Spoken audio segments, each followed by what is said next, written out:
বেলের দিয়ে হাত কাটে, পা কাটে, সুসাইড করে, ফ্যানের সাথে ঝুলে পড়ে। এরকম পাগল প্রেমিক আছে না নাই?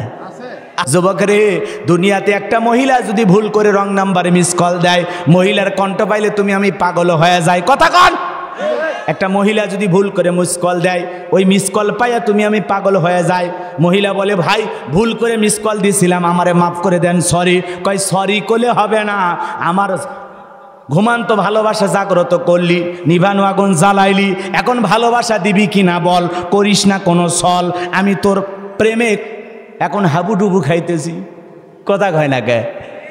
যুবকেরা তখন পাগল হয়ে যায় ওই মেয়েটার জন্য। কথা কন না কে? মেয়ে বলতেছে, তাড়াতাড়ি করে বল আমাকে ভালোবাসবি কিনা, নইলে তোর জন্য আমি মরে যাব। বেলের দিয়ে হাত কাটে, পা কাটে, সুসাইড করে, ফ্যানের সাথে ঝুলে পড়ে। এরকম পাগল প্রেমিক আছে না নাই? যুবক যুবতীর আবেগ, এরা ভালোবাসার জন্য অন্ধ। আল্লাহ যেন যুবকদের হেদায়েত দান করে, জোরে বলুন আমিন। বিয়ের আগে কোনো অবৈধ প্রেম ভালোবাসা করা যাবে? চরিত্রহীন মানুষ এগুলো করে, যাদের রুচিতে সমস্যা তারা এগুলো করবে। কথা বলেন ঠিক কিনা? এই যুবক, তোদের পায়ে হাত দিয়ে অনুরোধ করে বলে যায়, এরকম পাগল পারা হওয়া যাবে না। রাত 3:30 এক কুড়িগ্রামের মহিলা আমাকে ফোন দিয়া বলে, হ্যালো তুমি কে? সোহেল। আমি বললাম না, আমি একটা হুজুর মানুষ। কয় ঢং করো না, রাত চলে গেলে আফসোস করবা। ও কি তাহাজ্জুদ পড়ার জন্য ডাকতেছে? কথা কন না কে? এসব যুবক রে, মহিলার কণ্ঠ শুনে তুমি আমি পাগল হয়ে যায়। আর মুসা নবী আল্লাহর সাথে কথা বলে, মজা আছে না নাই? আহা, আমার আল্লাহর কুদরতি জবানের আওয়াজ না জানি কত সুন্দর। সুবহানাল্লাহ বলেন। তুমি কত সুন্দর, কি করে বোঝায়, কোন ভাষা পাই না খুঁজে তোমার তুলনা, তুমি নিজেই, তুমি কত সুন্দর, কি করে বোঝায়। জোরে বলেন মারহাবা। এ ভাই, শেষের দিকে যাচ্ছি, ফিরাউনক সুবে বাড়ি যাওয়া লাগবে। ফাইনাল খেলা পর্যন্ত না গেলে মজা পাবেন না। আসল জাকাত পর্যন্ত যাওয়ার দরকার আছে না? না, আর কয়েকটা মিনিট দেন, চলে আসছি। সামনের দিকে যাই বাজান গো আমার। এইবার আল্লাহ রাব্বুল আলামিন ডেকে বলে, মুসা রে, প্রশ্ন করলাম একটা, জবাব দাও যাবে একটা। কারণ কি? তোমার লাঠি দিয়ে তুমি ছাগলের জন্য পাতা পারো, ইত্যাদি ইত্যাদি অনেক কাজ করো, বুঝতে পারলাম। এইবার আমি আল্লাহ কি বলি তুমি এইটা হনো। আল্লাহ একবার বলেন, আমি আল্লাহ কি বলি এইটা তুমি শোনো। এরপরে আল্লাহ রাব্বুল আলামিন বলেন, ক্বালা আলকিহা ইয়া মূসা। আমার আল্লাহ ডেকে বলে, মুসা তোমার হাতের লাঠিটা তুমি এইবার নিক্ষেপ করো। ফাআলকাহা ফাইযা হিয়া হাইয়াতুন তাসা। হাতের লাঠিটা নিক্ষেপ করা মাত্র হয়ে গেল বিশাল বড় একটা সাপ। মুসা নবী বলে, বাপরে বাপ, এ যে জাতের সাপ, আমার বংশ করে দিবে সাপ। এই কথা বলে জোরে মারছে লাভ। মুসা নবী যখন সাপের ভয়ে দৌড়াইতেছে, আমার আল্লাহ ডেকে বলে, মুসা থাম, দৌড়াও কেন? কয় আল্লাহ গো, লাঠি ফেলাইছি, যে বড় সাপ হইছে, ডরে দৌড়াইতেছি। আমার বাপ দাদা 14 গোষ্ঠী এত বড় সাপ দেখে নাই। আমার আল্লাহ ডেকে বলে, মুসা ভয় পাওয়ার কোনো কারণ নাই। কলা খুযহা ওয়ালা তাখাফ সানুঈদুহা সিরাতাহাল উলা। আমার আল্লাহ ডেকে বলে, মুসা ভয় পাওয়ার কোনো কারণ নাই, তুমি ভয় করো না। তুমি যে লাঠি ফেলাইছো, সাপ হয়েছে, আবারও সেই সাপের দিকে হাত বাড়াও, আমি আল্লাহ তাআলা পূর্বের মতো লাঠি বানায় দিব। বলুন সুবহানাল্লাহ। এইবার মুসা নবী ভয়ে ভয়ে ভয়ে ভয়ে ভয়ে ভয়ে যখন সাপটা ধরতে গেছেন, সাপের লেজে এরকম হাত দেওয়া মাত্র আবার কি হয়ে গেছে? এইটার নাম কি বলেন তো? কথা কন, সুবহানাল্লাহ বলেন। এইটার নাম হলো মুজিজা। বলেন আল্লাহু আকবার। লাঠি ফেলালে সাপ হয়, আল্লাহ তাআলা মুজিজা দান করলেন। এরপরে আমার আল্লাহ বলেন, ওয়াদহুম ইয়াদাকা ইলা জানাহিকা তাখরুজ বাইদা মিন গায়রি সুইন আয়াতান উখরা লিনুরিয়াকা মিন আয়াতিনাল কুবরা। আমার আল্লাহ ডেকে বলে মুসা রে তোমার ডান হাতটা বগলের নিচে ঢুকাও, ওখান থেকে বের করো, কোনো দোষ ছাড়াই আমি আল্লাহ তাআলা ধবধবে উজ্জ্বল সাদা চমৎকার দেখাবো। এই যে কুদরতের দুইটা নিদর্শন দান করলাম, এই যে দুইটা মজেজা তোমাকে দান করলাম, একটা হলো লাঠি ফেলালে সাপ হয়, আর একটা বগলের নিচে থেকে হাত বের করলে ধবধবে উজ্জ্বল সাদা চমৎকার দেখায়, লাইটিং হয়, আলোকিত হয়। সুবহানাল্লাহ বলেন। এই যে দুইটা মজেজা দান করলাম, এইবার তোমাকে নবুয়ত দেওয়ার পর, দুইটা মজেজা দান করার পর এইবার তোমাকে একটা বড় দায়িত্ব দেওয়া হলো, ইযহাব ইলা ফিরআউনা ইন্নাহু তাগা। এইবার তোমার দায়িত্ব হলো যাও যাও ফিরআউনের দরবারে দাওয়াত নিয়ে যাও, ফিরআউনের নিকট চলে যাও। ওই ফিরআউন সীমা লঙ্ঘন করেছে, ওর পাপের 16 কলা পূর্ণ হয়ে গেছে, ও নিজেকে রব বলে দাবি করেছে, ও প্রত্যেকটা ঘরে ঘরে মূর্তি ঢুকায় দিয়েছে, 40 বছর শিক্ষা ব্যবস্থা বন্ধ করে রেখেছে। এইবার ফিরআউনকে যায় বলে, ফিরআউন রে তোর বানানো আইন দেওয়ার মিশর চলবে না, এখন মিশর পরিচালনা হবে আল্লাহর আইন দেয়া। বলেন আল্লাহু আকবার। মুসা নবী ডেকে বলে, আল্লাহ আপনি কি ভুলে গেছেন আমি ফিরআউনের দরবারে মার্ডার কেসের আসামি, গেলেই তো আমারে ফাঁসি দিয়ে মারবে। আমার আল্লাহ ডেকে বলে, মুসা ভয় পাওয়ার কোনো কারণ নাই, আমি আল্লাহ যার সাথে আছি, কোনো জালেম তাকে ফাঁসি দিয়ে মারতে পারবে না, আগুনে পোড়ায় মারতে পারবে না, পানিতে ডুবায় মারতে পারবে না। হাজারো দিন রিমান্ডে নেওয়ার পরেও মুমিনের মুখের হাসি ওরা কেড়ে নিতে পারবে না। আল্লাহু আকবার। কোনো সমস্যা নাই, আমি আল্লাহ তোমার সাথে আছি। আল্লাহ যদি মুসা নবীর সাথে থাকে আর কাউরে লাগে তো মুমিনের সাথে আছে কে? আল্লাহ। ধৈর্যহারা হলে চলবে না, ভয় পেলে চলবে না, দুর্বল হলে চলবে না, হতাশাগ্রস্ত হলে চলবে না। ওয়ালা তাহিনু ওয়ালা তাহজানু ওয়া আনতুমুল আ'লাউনা ইন কুনতুম মুমিনিন। মুমিনেরা নিরাশ হয় না, হতাশাগ্রস্ত হয় না, ভেঙে পড়ো না, দুর্বল হয় না। ঈমানের দাবিতে যদি তোমরা মুমিন হও, ওয়া কানা হাক্কান আলাইনা নাসরুল মুমিনিন, মুমিনদের জন্য সাহায্য করা আমি আল্লাহর ওয়াজিব হয়ে যায়। বলুন সুবহানাল্লাহ। সেই মুমিন হয়ে টিকে থাকতে রাজি আছি তো ইনশাআল্লাহ। চলেন সামনের দিকে যাই বাজানো আমার আল্লাহ ডেকে বলে, মুসা ভয় পাওয়ার কোনো কারণ নাই, আমি আল্লাহ তোমার সাথে আছি, কেউ তোমাকে মার্ডারের মামলা দিয়ে ফাঁসায় দিতে পারবে না। মুসা নবী ডেকে বলে, আল্লাহ যাওয়াই লাগবে। আমার আল্লাহ ডেকে বলে, অবশ্যই যেতে হবে, নবুয়ত দান করেছি, এটা তোমার দায়িত্ব, তোমার দায়িত্ব তোমাকে পালন করতে হবে। লম্বা ইতিহাস আমি লম্বা করব না। মুসা নবী তখন ডেকে বলে, আল্লাহ আমার অন্তরে দুরু দুরু ভাব হয়, আপনার কাছে একটু দোয়া করি। হেফজখানায় মাদ্রাসায় যখন পড়েছিলাম, হুজুর যখন আমাদের হাতে কোরআন তুলে দিয়েছিল, তখন এই দোয়া পড়ে দিয়েছিল আমাদের মুখে মুখে। তখন ভেবেছিলাম এই দোয়া মনে হয় কোরআন শরীফ খোলার জন্য, কিন্তু না না, তাফসীর পড়তে গিয়ে বুঝলাম এই দোয়া আল্লাহর পয়গাম্বর মুসা আলাইহিস সালাম করেছিলেন ফিরআউনের মতো জালেমের কাছে দাওয়াত দেওয়ার আগে। কথা বলেন ঠিক কিনা? মুসা আলাইহিস সালাম আল্লাহর কাছে দোয়া করলেন, ক্বালা রাব্বিশরাহ লি সাদরি ওয়া ইয়াসসিরলি আমরি আহলুল উকদাতাম মিন লিসানি ইয়াফকাহু কওলি ওয়াজআল লি ওয়াজিরাম মিন আহলি হারুন আখি। আল্লাহু আকবার। আল্লাহর পয়গাম্বর মুসা আলাইহিস সালাম ডেকে বলে, আল্লাহ আমার বক্ষকে প্রশস্ত করে দাও, আমার কাজগুলোকে সহজ করে দাও, আমার জিহ্বার জড়তা দূর করে দাও, যাতে সহজে ওরা আমার কথা বুঝতে পারে। আর আমার পরিবারের মধ্য থেকে আমার ভাই হারুনকে আপনি নবুয়ত দান করেন। আমার ভাই হারুনের কথা বড় স্পষ্ট, দুইজন মিলে আমরা ফিরআউনের মতো জালেমের কাছে দ্বীনের দাওয়াত দেব। বলেন আল্লাহু আকবার। আমার আল্লাহ পাক ডেকে বলে, নবী মুসা দোয়া মঞ্জুর করলাম, যাও যাও তোমার ভাই হারুনকে সঙ্গে নিয়া ওই জালেম ফিরআউনের নিকট যায় দ্বীনের দাওয়াত দাও। আল্লাহর পয়গাম্বর এইবার মুসা আলাইহিস সালাম তার ভাই হারুন আলাইহিস সালামকে সঙ্গে নিয়া ফিরআউনের মতো জালেমের দরবারে দ্বীনের দাওয়াত দিতে গেলেন। বলেন আল্লাহু আকবার।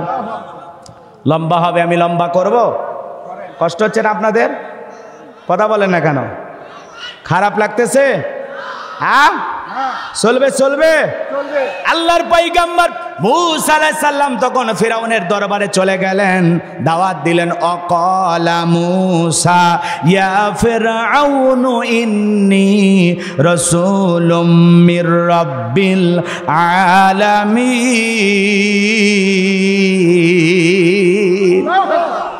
এতক্ষণ তো ঘটনাগুলো খালি বললাম, এখন তো কোরআন টু কোরআন, ভাল লাগে না? এইবার মূসা আলাইহিস সালাম ডেকে বলতেছেন, হে ফিরাউন, আমি বিশ্বের রবের পাঠানো একজন রসূল। সুবহানাল্লাহ বলবেন? দেখেন দাওয়াত দেওয়ার স্টাইলটা দেখেন। আমি যদি আয়াতগুলো পড়ে পড়ে আপনাদেরকে আলোচনা করি আরো 1-1.5 ঘন্টা লাগবে। আমি সংক্ষিপ্ত করে 2-1টা আয়াত পড়েই আলোচনা আমরা শেষের দিকে নিয়ে যাব, আর ফিরাউনকে সাইজ করেই বাড়ি যাব ইনশাআল্লাহ। না দোয়া করে দিই নাকি? চলুক। হ্যাঁ 2-1 জন যাবেই, কারণ আমি আগে বলছি 12টা পার হয়ে গেলে আপনারা যাবেন। আপনারা ওয়াদা ঠিক রাখছেন, এখন গেলেও আমার আপত্তি নেই, তবে আর কয়েকটা মিনিট দেন, শেষ করে দিয়ে যাই। এলাকার মানুষই তো, তাই না? ভাইয়ের মাদ্রাসায় আপনারা ছাত্রছাত্রী দেবেন, আমারও মাদ্রাসায় এরুলিয়াতে আছে। যদি আপনারা পারেন, আপনারা অবশ্যই যারা এতিম, অসহায়, দরিদ্র, কেউ নাই দেখার, তাদেরকে আমার মাদ্রাসায় দিবেন। আমার মাদ্রাসায় 7 জন এতিম, 11 জন বাচ্চা আছে, একেবারে গরিব ফিরি। কথা কি বোঝেন নাই? মোটামুটি 40 জন ছাত্র আছে, 1 বছর বয়স মাদ্রাসার। দোয়া করবেন আল্লাহ পাক যেন আমার মাদ্রাসাকে একটা দ্বীনি প্রতিষ্ঠান হিসেবে কবুল করেন। জোরে বলুন আমিন। আরো জোরে বলুন আমিন। তো এই মাদ্রাসাটা করেছি, আপনারা দোয়া করবেন। এতিম বাচ্চাদের জন্য থাকা, খাওয়া, চিকিৎসা, পোশাক সম্পূর্ণ ফ্রি। কথা কি বোঝেন নাই? এগুলো আমি নিজেই দেওয়ার চেষ্টা করি। আল্লাহ যেন আমাকে সুস্থতার সহিত কোরআনের ময়দানে হক কথা বলে এখান থেকে যে হাদিয়া পাই, এটা দিয়ে যেন আমার মাদ্রাসাটা পরিচালনা করতে পারি। পাশাপাশি একটা মসজিদ আর গণকবরস্থান বানানোর যে স্বপ্ন দেখেছি, আল্লাহ যেন পূরণ করে দেন। জোরে বলুন আমিন। আরো জোরে বলুন আমিন। চলেন সামনের দিকে যাই। অল্প কয়েকটা মিনিট বাজানোর কষ্ট নেবেন না। এই যুবক, রাতের কত ঘুম তো কামাইলা, একটু কয়েকটা মিনিট আমি গুনাহগারের জন্য দিয়ে যাও। যে কথা বলতে চাচ্ছিলাম বাজান গো আমার, আল্লাহর পয়গাম্বার মুসা নবী যখন দাওয়াত দিতে গেলেন, কিভাবে দাওয়াত দিতেছেন একটু শোনেন।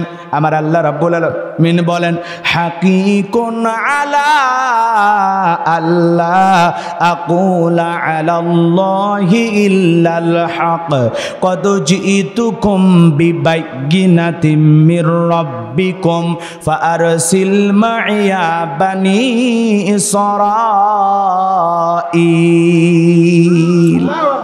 মূসা আলাইহিস সালাম ডেকে বলেন, আমি আল্লাহর সম্বন্ধে সত্য ছাড়া অন্য কিছু বলবো না, আর আমি তোমার রবের পক্ষে সুস্পষ্ট প্রমাণ নিয়ে হাজির হয়েছি। কেরে বাবা, কয়েকটা মিনিট, 5-7-10 মিনিট বস বাবা, বস, যাইস না, আমি দোয়া করে দেব। বনি ইসরাইলদেরকে আমার সাথে মুক্তি দাও, আমার সাথে যেতে দাও। এইবার ফিরাউনের বক্তব্য হলো, নবী মুসা, তুমি যে নিজেকে রসুল বা নবী হিসাবে দাবি করতেছো, তোমার কাছে কি দলিল আছে, কি প্রমাণ আছে, আমাকে দেখাও। ক্বালা ইন কুনতা জিতা বিআয়াতিন ফাতি বিহা ইন কুনতা মিনাস সাদিকিন। ফিরাউন তখন বলল, তুমি যদি বাস্তবিক স্পষ্ট কোনো দলিল বা প্রমাণ তোমার কাছে থাকে, তাহলে তুমি সেটা আমাদের সামনে হাজির করো। যদি তোমার দাবিতে তুমি সত্যবাদী হও, তাহলে মূসা আলাইহিস সালামের কাছে প্রমাণ আছে কয়টা? 2টা। আল্লাহর পয়গাম্বর মূসা আলাইহিস সালাম তখন লাঠিটা ফেলায়া দিলেন, হয়ে গেল বিশাল বড় সাপ।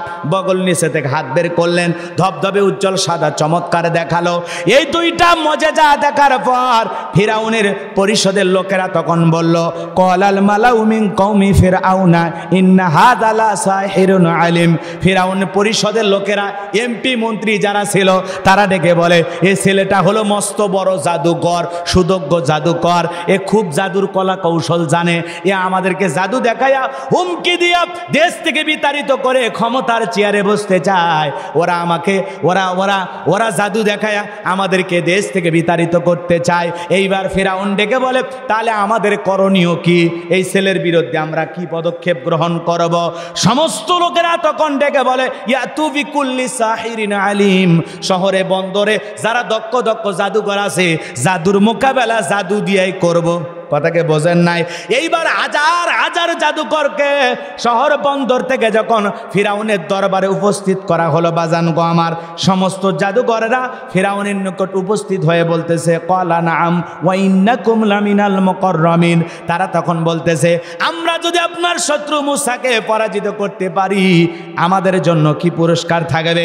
ফিরাউন তখন ডেকে বলে আমার শত্রু মূসাকে যদি জাদুর মোকাবেলায় তোমরা পরাজিত করতে পারো, ক্বালা নাআম ওয়া ইন্নাকুম লামিনাল মুকাররাবিন, তোমরা সবাই আমার নিকটবর্তী লোক হবা, আমার কাছের মানুষ হয়া আমার এই দরবারে বসবাস করবা। নেতা যদি বলে তোমরা মূসাকে ঠেকাও, আর আজ থেকে তোমরা হবা আমার কাছের মানুষ, আর কিছু লাগে? এ কথা কন না কে? নেতা যদি বলে তোমরা আমার কাছের মানুষ, তাহলে নেতার কথায় ক্রস ফায়ার করা যাবে, নিরপরাধ মানুষকে ফাঁসি দিয়ে মারা যাবে, নেতার কথায় দিনের কাম রাতে করা যাবে। কথা বলেন ঠিক কিনা? নেতা যা বলবে জনগণ তাই করতে পারবে। কথা বলেন ঠিক কিনা? এজন্য যদি নেতা একবার বলে তুমি আমার কাছের মানুষ, কথা কন না কে? কি মানুষ? আহা, মন খারাপ করতেছেন আপনারা। নেতার কাছের মানুষ কারা? যারা নেতার সাথে সেলফি তোলে, ছবি তোলে, তার বাড়িতে দাওয়াত খায়। কথা কন না কে? দেখেন না আপনারা? দেখেন না? আহা, একজন আর একজনের সাথে সেলফি তোলার কত আগ্রহ, কিভাবে সমাজে দেখতেছেন না? বলতেছেন আমার সাথে সুসম্পর্ক, এই যে আমাকে যারা ভালোবাসে কয় হুজুর একটা ছবি তুলি, মোহাব্বত করে, তাই না? নেতা এক নেতাকে মহাব্বত করে, একজন আরেকজনকে মহাব্বত করে, তার ভালোবাসার বহির্প্রকাশ এখন হলো সেলফি, সেলফির জামানা, তাই না? রাগ করতেছেন মনে হয়, লম্বা হবে, আমি লম্বা করব না। যে কথা বলতে চাচ্ছিলাম বাজান, একে অপরের ভালোবাসা আমরা দেখাইতে যাই নানানভাবে, সমাজের মধ্যে এগুলো চলতেছে, আপনারা নিজের চোখেই দেখতেছেন বাজান গো আমার। একজন আরেকজনকে বুকের সাথে জড়ায় নিতেছে, ভালোবাসার বহির্প্রকাশ করতেছে যে আমরা একে অপরকে ভালোবাসি। এইবার ফিরাউনের সমস্ত জাদুকররা ডেকে বলে আমরা যদি মূসাকে পরাজিত করতে পারি আমাদের পুরস্কার কি, বেনিফিটটা কি, আমাদের লাভটা কি? এই যে আমরা লড়াই করব, বিনিময়ে আমরা কি পাবো? ফিরাউন তখন ডেকে বলে তোমরা হবা আমার নিকটবর্তী লোক, এই দরবারে তোমরা বসবাস করবা, যদি মূসাকে পরাজিত করতে পারো। সমস্ত জাদুকররা খুশি হয়ে গেল, ডেকে বলে নেতা আর কোনো টেনশন নাই, যদি পরাজিত করে আপনার লোক হতে পারি আমাদের আর কোনো টেনশন নাই। এইবার সমস্ত জাদুকররা জাদুর বান নিয়ে রেডি হয়ে গেল, হাজার হাজার দর্শক চতুর্দিকে দাঁড়াইছে, মূসা এবং হারুন আলাইহিস সালাম একদিকে দাঁড়ায় আছেন। এইবার জাদুকররা ডেকে বলে মূসা জাদুর বান আগে নিক্ষেপ কে করবে? তুমি আগে জাদুর খেলা দেখাইবা নাকি আমরা আগে দেখাবো? মূসা নবী ডেকে বলে উস্তাদের মাসের সাথে তোমরা তোমাদের জাদু নিক্ষেপ করো, আমরা দেখতেছি। এইবার জাদুকররা সমস্ত জাদুর বান নিক্ষেপ করলো, লম্বা হবে, আমি লম্বা করব না। তারা বাঘ বানাইলো, ভাল্লুক বানাইলো, সাপ বানাইছে, রশি বানাইছে, আগুন বানাইছে, বিভিন্ন রকমের জাদু নিক্ষেপ করলো। সেদিন তারা ৮০,০০০ জাদুর বান নিক্ষেপ করেছিল। কত? ৮০,০০০। এমনকি মানুষের চোখে মুখে পর্যন্ত জাদুর বান নিক্ষেপ করেছিল। আমার ভাইয়েরা, লম্বা হবে, আমি লম্বা করব না। আল্লাহ নবী মূসা আলাইহিস সালামকে এইবার জাদুকররা বলে আমাদের চালান পাতি শেষ, আমরা যা জাদু দেখাবো জাদুর বান দেখান শেষ, এইবার তুমি তোমার জাদু দেখাও। আমার আল্লাহ পাক বলেন ওয়া ওয়াহাইনা ইলা মূসা আন আলকি আসাকা ফাইদা হিয়া তালকাফু মা ইয়াফিকুন। আমার আল্লাহ পাক ওহীর মাধ্যমে জানায় দিলেন মূসা রে, তোমার হাতের লাঠিটা শুধুমাত্র তুমি নিক্ষেপ করে দাও, হাতের লাঠিটা ধরে আসো, খালি ছেড়ে দাও, আর কোনো কাজ নাই। আল্লাহ পাক ওহীর মাধ্যমে মূসা নবীকে যা বললেন, আল্লাহর পয়গাম্বার হাতের লাঠিটা ছেড়ে দেওয়া মাত্রই হয়ে গেল বিশাল বড় সাপ, নিচের ঠোঁটটা নিচুতে, ওপরের ঠোঁটটা ৮০ ফিট উঁচুতে। যত জাদু নিক্ষেপ করেছে এক নিঃশ্বাসে সমস্ত জাদুর বান গিলে খাওয়ার পর ডেকে বেল ফিরাউন রে আরো কি জাদু আছে? এই দৃশ্য দেখার পর ফিরাউনের পিছনে রাস্তা দিয়ে গরম হাওয়া বের হয়ে গেছে। সমস্ত জাদুকররা বুঝতে পেরেছে এগুলো জাদুর খেলা না, জাদুর খেলা না। তারা বুঝতে পেরেছে মূসা নবী যেইটা দেখাইতেছে এইটা হলো আল্লাহর কুদরতি শক্তি। বলুন সুবহানাল্লাহ। কারণ ডাক্তার ডাক্তার চেনে, কথা কোন ডাক্তার ডাক্তার চেনে, হুজুর হুজুর চেনে, শিক্ষক শিক্ষক চেনে, স্বর্ণকার স্বর্ণ চেনে, কথা কন নাকি আপনারা? চোর চোর চেনে, ডাকাত ডাকাত চেনে, বোঝেন নাই মনে হয়। তো এক জাদুঘর আর এক জাদুঘর চেনে, নেতা নেতা চেনে, বোঝেন নাই বোঝেন নাই। যারা যে কাজ করে তারা সেই লোকটা দেখেছেন, দালাল দালাল চেনে, বোঝেন নাই। যেভাবে বুঝাইতে যাবেন, তো জাদুকররা বুঝতে পেরেছে মুসা আলাইহিস সালাম যেটা দেখাইতেছে এটা জাদু, এটা জাদু। তারা জানে যে মুসা আলাইহিস সালাম যেটা দেখাইলো এইটা জাদুর দাদু, আল্লাহর দেয়া মুজিজা। নবী যে মুসা নবী যে আল্লাহর নবী, এতে কোনো সন্দেহ। সুবহানাল্লাহ বলবেন না। তখন তারা কি করলো? ওয়াউলকিয়াস সাহারাতু সাজিদিন, সমস্ত জাদুকররা সিজদায় মাথাটা নত করলো এবং তারা ঘোষণা করলো ক্বালু আমান্না বিরাব্বিল আলামিন রাব্বি মূসা ওয়া হারুন।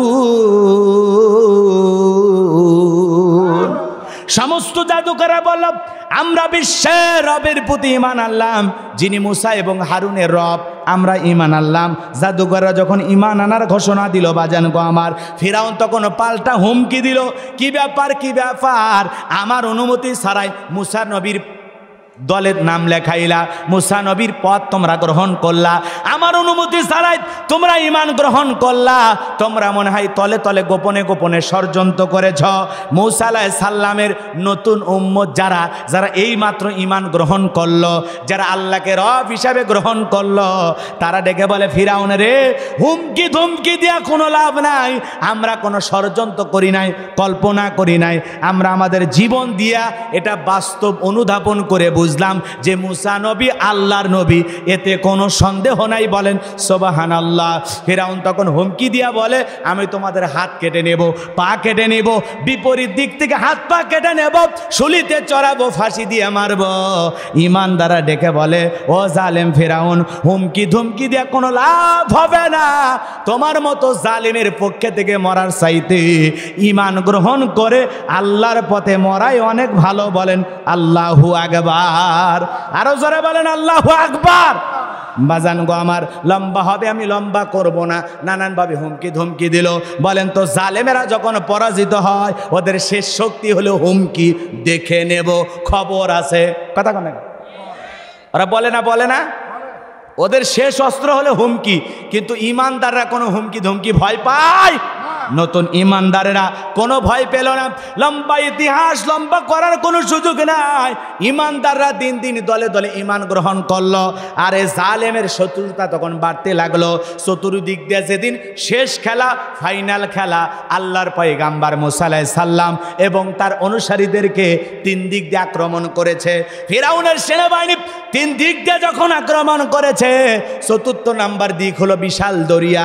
মুসা আলাইহিস সালাম এবং তার উম্মতেরা দৌড়াইতে দৌড়াইতে দরিয়ার নিকটবর্তী যখন হয়ে গেল, মুসা আলাইহিস সালাম এবং তার উম্মতেরা ডেকে বলে ও নবী মুসা, হয় জালেম ফিরাউনের সেনাবাহিনীর হাতে আজকে মরতে হবে, না হলে দরিয়ার পানিতে চুবাইয়া মরতে হবে, এছাড়া তো আমরা আর কোনো রাস্তা দেখি না। মুসা আলাইহিস সালাম ডেকে বলে এখানে শুধু তোমরা আর আমি নাই, আমাদের সাথে আর একজন আছেন, তিনি হলেন আমাদের রব, আমাদের আল্লাহ। বলেন আল্লাহু আকবার।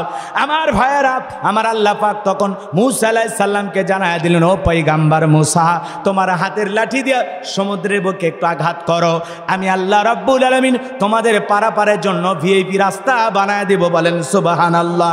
লাঠি দিয়ে আঘাত করলেন, ভিআইপি রাস্তা তৈরি হয়ে গেল। এইবার আল্লাহর পয়গাম্বার মুসা আলাইহিস সালাম তার উম্মতদেরকে নিয়ে অতি দ্রুত যখন ওই বিশাল দরিয়া পার হতে লাগলেন, ফিরাউনের সেনাবাহিনী সহ ফিরাউন যায় ওই নিকটবর্তী দরিয়ার কাছে যায়, দেখে বিশাল ভিআইপি রাস্তা। ওই রাস্তা দেখে ফিরাউন দেখে বলে মনে হয় আমার বাপদাদা 14 গোষ্ঠী বানায় গেছে। সবাইকে বলতেছে এই রাস্তা দিয়ে ওরা পার হয়ে গেছে, তাড়াতাড়ি করে সবাই দৌড়াও, এই রাস্তার উপরে ওঠো। সবাইকে নিয়ে যখন ফিরাউন দরিয়ার মধ্যবর্তী স্থানে চলে এসেছে, আর এদিকে মুসা আলাইহিস সালাম এবং তার উম্মতকে আল্লাহ পাক দরিয়া পার করে দিয়েছে। বলেন সুবহানাল্লাহ। এইবার যখন ফিরাউন তার দলবল সহ দরিয়া মধ্যবর্তী স্থানে এসে গেছে, আমার আল্লাহ তখন ডেকে বলে পানি রে, তুই তোর খেলা দেখা। বলেন তো পানি হুকুম মানে কার?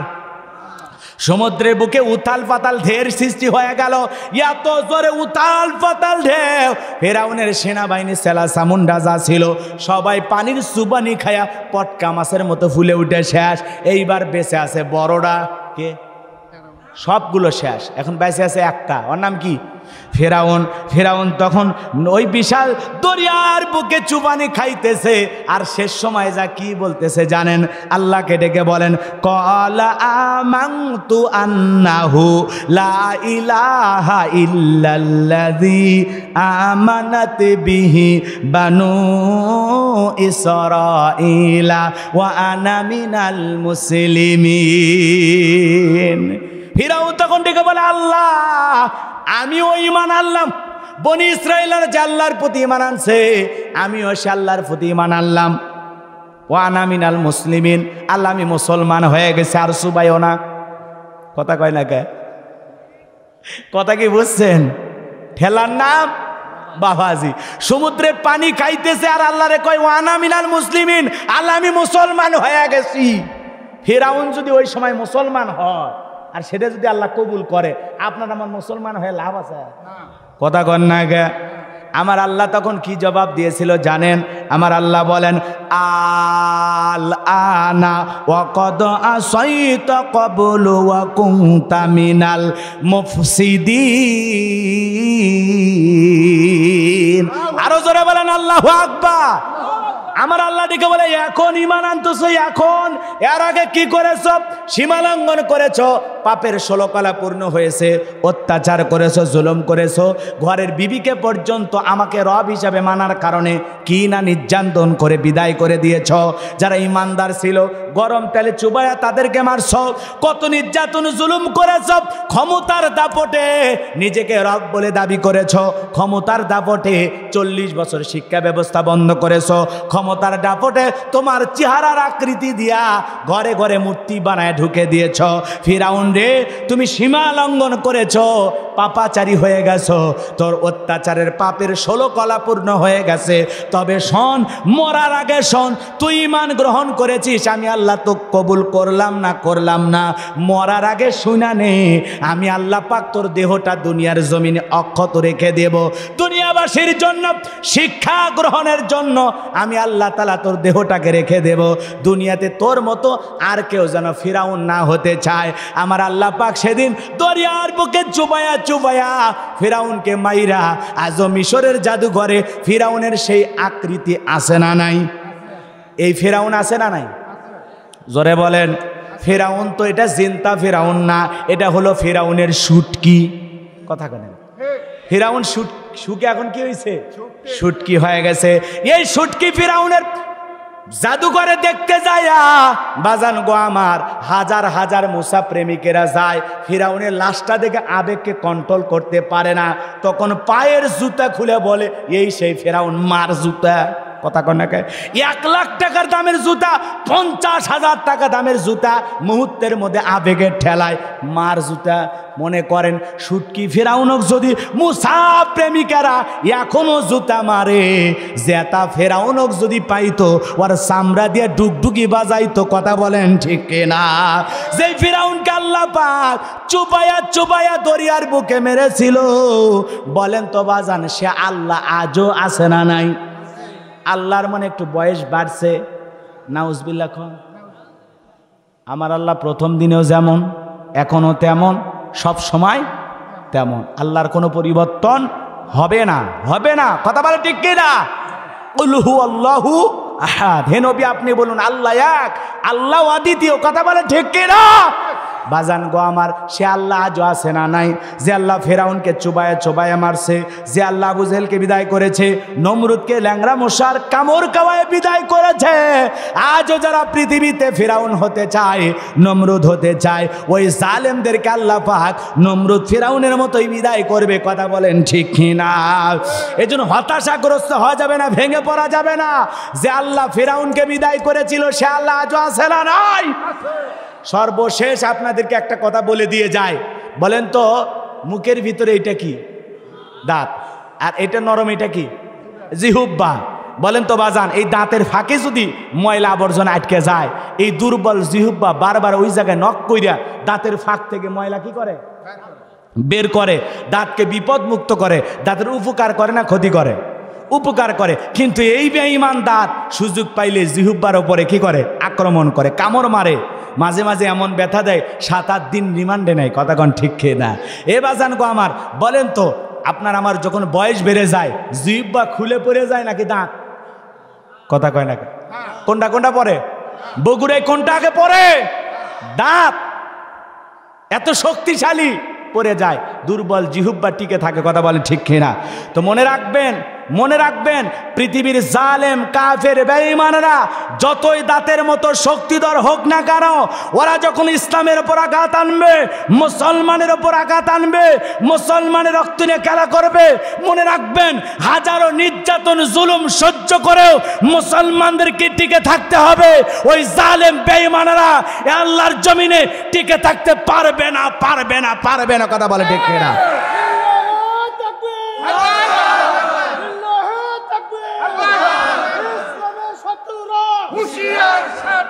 জালেমদের জুলুম যত বাড়বে মুসলমানদের বিজয় তত নিকটে। কথা বলেন ঠিক কিনা? ভয় পাওয়া যাবে না। আজও কাশ্মীরের মুসলমানদের দিকে তাকান, জ্যান্ত মুসলমানকে ধরে নিয়ে যায় প্লাস দিয়া এই যে লোকগুলো তুলে ফেলতেছে। কথা বলেন না? মুসলমান যুবক চিৎকার মারে আর আল্লাহকে ডাক দেয়। আজও ইসরায়েলে যে হামলা করা হয়েছে, কথা বলেন এখানে, আজও ইসরায়েলে যে হামলা করা হয়েছে, হাজার হাজার মানুষ এই হামলায় মারা গেছে। এখন হাজার হাজার মানুষ ঘর ছেড়ে বাড়ি ছেড়ে পালিয়ে যাচ্ছে। কথা বলে ঠিক কিনা? আজকে জালেমেরা এক দেশ আর এক দেশকে দখল করার জন্য কুকুরের মতো পাগল হয়ে গেছে। কথা বলে ঠিক কিনা? কিন্তু মনে রাখবেন, মনে রাখবেন, জালেমদের জুলুম যত বাড়বে মনে রাখবেন ইসলামের বিজয় তত নিকটে। হাজারো নির্যাতন জুলুমে মুসলমানকে টিকে থাকতে হবে। ইন্নাল্লাযীনা ক্বালু রাব্বুনা আল্লাহ, নিশ্চয়ই যারা বলে আমি তাদের রব, সুম্মাস্তাকামু, এতঃপর ইস্তেকামাত থাকে, অবিচল অটল থাকে। হাজারো নির্যাতনে খাব্বাব রাদিয়াল্লাহু তাআলা যেমন ভেঙে পড়েন নাই, বেলাল যেমন ভেঙে পড়েন নাই, হাজারো নির্যাতন জুলুমের ভিতরেও আমাদের নায়েবে রাসূলেরা যেমন ভেঙে পড়েন নাই, আপনাকে আমাকেও ভেঙে পড়লে চলবে না। কথা বলে ঠিক কিনা? এই জন্য বাজান গো আমার, ইসলামের বিজয় আনতে গিয়ে, দিনের বিজয় আনতে গিয়ে যদি কখনো বুকের তাজা রক্ত দিতে হয় আল্লাহর কোরআনের জন্য, দিনের জন্য, ইসলামের জন্য, কোরআনের সমাজ কায়েম করার জন্য, কারা কারা বুকের তাজা রক্ত ঢেলে দিতে রাজি? দু হাত তুলে আল্লাহকে দেখান। লিল্লাহি তাকবীর, লিল্লাহি তাকবীর। আল্লাহ আমাদের সবাইকে দিনের মুজাহিদ হিসাবে, ইসলামী আন্দোলনের কর্মী হিসাবে কবুল করুন। জোরে বলুন আমিন। আরো জোরে বলুন আমিন। আমার ভাইয়েরা, ফিরাউনদের স্থায়িত্ব বেশি দিন হয় না। কথা বলে না কেন? পৃথিবীতে কেউ স্থায়ী হয় না, হোক না সে নমরুদ কিবা ফিরাউন, কেউ ভাবে চিরকাল রয় না। জো বাইডেনও রবে না, পুতিনও একদিন রবে না, ভারতের দাদারাও রবে না। কেউ থাকবে না, কেউ থাকবে না। ক্ষমতার জোর, যৌবনের জোর, এগুলো চিরকাল থাকে না, ক্ষণস্থায়ী, কিছুদিন আছে কিছুদিন নাই। কথা বলে ঠিক কিনা? এই জন্য আল্লাহ পাক আমাদের সবাইকে ঈমান নিয়ে বেঁচে থাকার তৌফিক দান করুন। ওয়া আখিরি দাওয়ানা আলহামদুলিল্লাহি রাব্বিল আলামিন। আল্লাহুম্মা আমিন। রব্বানা যালামনা আনফুসানা ওয়া ইল্লাম তাগফির লানা ওয়া তারহামনা লানাকুনান্না মিনাল খাসিরিন। রব্বুল আলামিন তামিনুল মিল্লাত মডেল মাদ্রাসার হাফেজ আনোয়ার শেখ ভাই আজকের আয়োজন করেছেন। আল্লাহ তাআলা আজকের প্রোগ্রামের সভাপতি আলহাজ ইঞ্জিনিয়ার জনাব আমিনুর রহমান শিপু সাহেবকে আল্লাহ কবুল করে নেন। সহসভাপতি যাদের নাম আছে আল্লাহ কবুল করে নেন। প্রধান অতিথি জনাব মোহাম্মদ শহীদুল ইসলাম সরকারকে আল্লাহ কবুল করে নেন। বিশেষ অতিথি আমন্ত্রণ অতিথিদের কবুল করে নেন। আলোচনা করেছেন প্রিয় ভাই মামুনুর রশিদ মামুন সাহেবকে আল্লাহ কবুল করে নেন। আমার প্রিয় ভাই মাওলানা মোহাম্মদ আব্দুল শাকুর ভাইকে আল্লাহ কবুল করে নেন। আল্লাহ তাআলা আমার সোহাগ ভাইকে কবুল করে নেন। দূর দূরান্তে কষ্ট করে কাদা মাটির ভিতরে বসে যারা কষ্ট করে আলোচনা শুনেছে আল্লাহ তাদেরকে আপনি কবুল করে নেন। মা বোনদেরকে কবুল করে নেন। পাশে কবরস্থান যত কবরবাসী শায়িত হয়ে গেছে আল্লাহ সমস্ত কবরবাসীর কবর আযাবগুলো মাফ করে দেন। রব্বুল আলামিন, আমি গুনাহগার, লম্বা সময় ধরে আলোচনা করেছি। বগুড়ার মানুষ কোরআনের পাগল, ইসলামের পাগল। আল্লাহ দীর্ঘ সময় আলোচনা করলাম, তোমার কোরআনের পাগলেরা কিভাবে আলোচনাগুলো শুনতেছিল। সারা রাত যদি বলতাম যাইতো না গো মালিক। আল্লাহ তাআলা যে আলোচনা হয়েছে, বক্তা শ্রোতা সবাইকে কথাগুলোর উপর আমল করা তৌফিক দিয়ে দেন। 5 ওয়াক্ত নামাজ জামাতের সহিত আদায় করা তৌফিক দিয়ে দেন। কবরের ভয়, জাহান্নামের ভয় আমাদের দিলের ভিতরে পয়দা করে দেন রব্বুল আলামিন। মা বোনেরা কষ্ট করে আলোচনা শুনেছে, হায়াত বাড়ায় দেন, জিন্দিগির গুনাহগুলো মাফ করে দেন। স্বামীর খেদমত করে পর্দা করে আবেদা সালেহা ফাতেমার উত্তরসূরি হিসেবে আল্লাহ কবুল করে নেন রব্বুল আলামিন। আমি গুনাহগার, আল্লাহ তাআলা তোমার আদরের বান্দা বান্দীদের সঙ্গে নিয়ে হাত তুলে ধরেছে। নগদে বাকিতে যারা দান করেছে আল্লাহ, এ দানগুলো তুমি কবুল আর মঞ্জুর করে নাও। যে যে আশায় দান করেছে আল্লাহ, সকলের আশাগুলো পূরণ করে দাও আল্লাহ। তাদের জিন্দিগির গুনাহগুলো মাফ করে দাও, তাদের ক্ষেত খামার ব্যবসা বাণিজ্য বরকত দিয়ে দাও রব্বুল আলামিন। এলাকার গণ্যমান্য ব্যক্তিবর্গ যারা হাত তুলেছে আল্লাহ কবুল করে নেন আল্লাহ। মাদ্রাসার ছাত্র ওস্তাদ শিক্ষকদের কবুল করে নেন। এই মাদ্রাসাকে দ্বীনি প্রতিষ্ঠান হিসেবে আল্লাহ কবুল করে নেন। প্রবাসী ভাইয়েরা সহযোগিতা করেছেন আল্লাহ কবুল করে নেন। তাদের হায়াত বাড়ায় দেন, রুজি রোজগারে বরকত দিয়ে দেন। হে রব্বুল আলামিন, আমি গুনাহগার হাত তুলে ধরেছি। আমাদের অনেকের মা নাই, বাবা নাই, ইতিম বানায় কবরে চলে গেছে। জনম দুঃখিনী মার কথা কেমনে ভোলা যায়, আদরের বাবার কথা কেমনে ভোলা যায়। যে মা 10 মাস 10 দিন গর্ভে ঠাই দিয়েছে, প্রসবের যাতনা সহ্য করেছে, 2-2.5 বছর বুকের দুধ পান করাইছে। ওই জনম দুঃখিনী মায়ের কবরে আর সবটুকু পৌঁছায় দাও। মার কবর জান্নাতের বাগান বানায় দাও। আদরের বাবা মাতার গাম পায়ে ফেলে রিক্সা ভ্যান চালাইয়া, চাকরি কইরা, ব্যবসা বাণিজ্য কইরা, বাড়ি ঘরে জায়গা জমি সব দিয়ে কবরে ঘুমাইছে। বাবার কবরে আর সবটুকু পৌঁছায় দাও, কবরগুলো জান্নাতের বাগান বানায় দেন। রব্বির হামহুমা কামা রব্বায়ানি সগীরা, ওয়া রব্বির হামহুমা কামা রব্বায়ানি সগীরা। আমাদের আত্মীয় স্বজন যারা কবরে চলে গেছে মাফ করে দাও। পিতামাতা যাদের বেঁচে আছে আল্লাহ হায়াত বাড়ায় দাও। পিতামাতার খেদমত করে তাদের মুখে হাসি ফোটায় জান্নাত অর্জন করা তৌফিক দিয়ে দাও আল্লাহ তাআলা।